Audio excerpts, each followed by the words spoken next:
NCB times ಮೀಡಿಯಾಗೆ ಸ್ವಾಗತ. ನಾನು ದರ್ಶನ್ ಹುಣಸೂರು. ಲಂಚ ಸ್ವೀಕರಿಸಿ ಲೋಕಾಯುಕ್ತ ಬಲೆಗೆ ಬಿದ್ದ ಇನ್ಸ್ಪೆಕ್ಟರ್ ಬಂಧನದ ವೇಳೆ ರಂಪಾಟವನ್ನೇ ಮಾಡಿದ್ದಾರೆ. ಚಿಟ್ ಫಂಡ್ ಪ್ರಕರಣವೊಂದರಲ್ಲಿ ವ್ಯಕ್ತಿಯೊಬ್ಬನನ್ನ ಸಿಕ್ಕಿ ಹಾಕಿಸೋದಾಗಿ ಬೆದರಿಸಿ 4 ಲಕ್ಷ ರೂಪಾಯಿ ಲಂಚ ಸ್ವೀಕಾರ ಮಾಡ್ತಾ ಇದ್ದ ವೇಳೆ ಕೆಪಿ ಅಗ್ರಹಾರ ಪೊಲೀಸ್ ಠಾಣೆಯ ಇನ್ಸ್ಪೆಕ್ಟರ್ ಗೋವಿಂದರಾಜು ಅವರನ್ನ ಲೋಕಾಯುಕ್ತ ಪೊಲೀಸರು ಕಾರ್ಯಾಚರಣೆಯನ್ನ ನಡೆಸಿ ಬಂಧಿಸಿದ್ದಾರೆ. ಆದರೆ ಬಂಧನದ ವೇಳೆ ಇನ್ಸ್ಪೆಕ್ಟರ್ ಸೃಷ್ಟಿಸಿದ ರಂಪಾಟ ದೊಡ್ಡ ಸುದ್ದಿಯಾಗಿದ್ದು ಸೋಷಿಯಲ್ ಮೀಡಿಯಾದಲ್ಲಿ ವೈರಲ್ ಆಗಿದೆ. ಆರೋಪಿ ಇನ್ಸ್ಪೆಕ್ಟರ್ ಮೈಸೂರು ರಸ್ತೆಯ ಸಿಎಆರ್ ಮೈದಾನದ ಬಳಿಯಲ್ಲಿ ಲಂಚದ ಮೊತ್ತ ಪಡೆಯುವಾಗ ಲೋಕಾಯುಕ್ತ ಪೊಲೀಸರು ಅವರನ್ನ ಹಿಡಿದಿದ್ರು.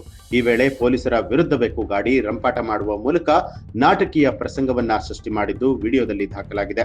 ರಿಯಲ್ ಎಸ್ಟೇಟ್ ಉದ್ಯಮಿ ಮೊಹಮ್ಮದ್ ಎಂಬುವವರು ನೀಡಿದ ದೂರಿನ ಮೇರೆಗೆ ಲೋಕಾಯುಕ್ತ ಪೊಲೀಸರು ಕಾರ್ಯಾಚರಣೆಯನ್ನ ನಡೆಸಿದ್ದಾರೆ. ಹಾಗಿದ್ರೆ ಏನಿದು ಪ್ರಕರಣ ಅಂತ ನೋಡೋದಾದ್ರೆ, ದೂರುದಾರ ಮೊಹಮ್ಮದ್ ಅವರ ಸ್ನೇಹಿತರಾದ ಸೂಜನ್, ಸೂರಜ್, ಶ್ರೀನಿವಾಸ್ ಮತ್ತು ಲಕ್ಷ್ಮಿ ಎಂಬುವವರು ಯೋಗಮಣಿ ಚೌಧರಿ ಅವರಿಂದ 47.25 ಲಕ್ಷ ರೂಪಾಯಿ ಸಾಲವನ್ನ ಪಡೆದಿದ್ರು. ಆರಂಭದಲ್ಲಿ ಬಡ್ಡಿ ಕಟ್ಟಿದರಾದರೂ ಕೂಡ ನಂತರ ನಿಲ್ಲಿಸಿರ್ತಾರೆ. ಈ ವೇಳೆ ನೀಡಿದಂತಹ ಶ್ಯೂರಿಟಿ ಚೆಕ್ ಬೌನ್ಸ್ ಆಗಿತ್ತು. ಈ ಸಂಬಂಧ ಕೆಪಿ ಅಗ್ರಹಾರ ಪೊಲೀಸ್ ಠಾಣೆಯಲ್ಲಿ ದೂರು ದಾಖಲಾಗಿತ್ತು.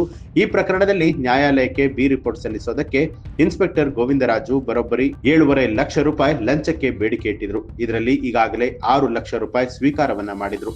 ಆದ್ರೆ ಹಣ ಪಡೆದರೂ ಕೂಡ ಬಿ ವರದಿಯನ್ನ ಸಲ್ಲಿಸಿರಲಿಲ್ಲ.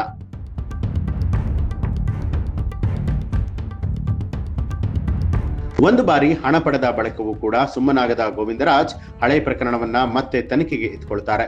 ಮೊಹಮ್ಮದ್ ಎಂಬುವರ ಪಾತ್ರ ಇಲ್ಲದೆ ಇದ್ರೂ ಕೂಡ ವಾಟ್ಸ್ಆಪ್ ಕರೆ ಮಾಡಿ ಪದೇ ಪದೇ ಠಾಣೆಗೆ ಬರುವಂತೆ ಕಿರುಕುಳವನ್ನ ಕೊಡ್ತಿದ್ರು. ಬಳಿಕ ಮೊಹಮ್ಮದ್ ಮತ್ತು ಅವರ ಸ್ನೇಹಿತರ ವಿರುದ್ಧ ಕ್ರಮವನ್ನ ಕೈಗೊಳ್ಳದೆ ಇರುವುದಕ್ಕೆ ಮತ್ತೆ 5 ಲಕ್ಷ ರೂಪಾಯಿಗೆ ಬೇಡಿಕೆ ಇಡ್ತಾರೆ.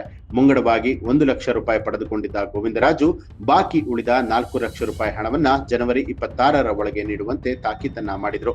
ಇನ್ಸ್ಪೆಕ್ಟರ್ ಕಿರುಕುಳದಿಂದ ಬೇಸತ್ತಂತ ಮೊಹಮ್ಮದ್ ಇನ್ಸ್ಪೆಕ್ಟರ್ ವಾಟ್ಸ್ಆಪ್ ಕರೆಯ ಮೂಲಕ ಲಂಚದ ಬೇಡಿಕೆ ಇಟ್ಟಿದ್ದ ಸಂಭಾಷಣೆಯನ್ನ ತಮ್ಮ ಪತ್ನಿಯ ಮೊಬೈಲ್ ಮೂಲಕ ರೆಕಾರ್ಡ್ ಮಾಡಿಕೊಂಡಿದ್ರು. ಬಳಿಕ ದಾಖಲೆ ಸಮೇತ ಲೋಕಾಯುಕ್ತ ಪೊಲೀಸರಿಗೆ ದೂರನ್ನ ಕೊಟ್ಟಿದ್ರು.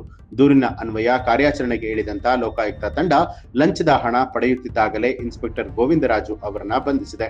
ಸದ್ಯ ಆರೋಪಿಯನ್ನ ವಶಕ್ಕೆ ಪಡೆಯಲಾಗಿದ್ದು ಮುಂದಿನ ತನಿಖೆ ಜಾರಿಯಲ್ಲಿದೆ. ಪ್ರಕರಣಕ್ಕೆ ಸಂಬಂಧಪಟ್ಟ ಹಾಗೆ ನಿಮ್ಮ ಅನಿಸಿಕೆ ಅಭಿಪ್ರಾಯವನ್ನ ಕಮೆಂಟ್ ಮಾಡಿ. ಹಾಗೆ ನೀವಿನ್ನೂ ಕೂಡ ನಮ್ಮ ಚಾನೆಲ್ ಅನ್ನ ಸಬ್ಸ್ಕ್ರೈಬ್ ಮಾಡಿಲ್ಲ ಅನ್ನುವಂಥದ್ದಾದ್ರೆ ಈಗಲೇ ಸಬ್ಸ್ಕ್ರೈಬ್ ಮಾಡಿ, ಬೆಲ್ ಐಕಾನ್ ಒತ್ತಿ.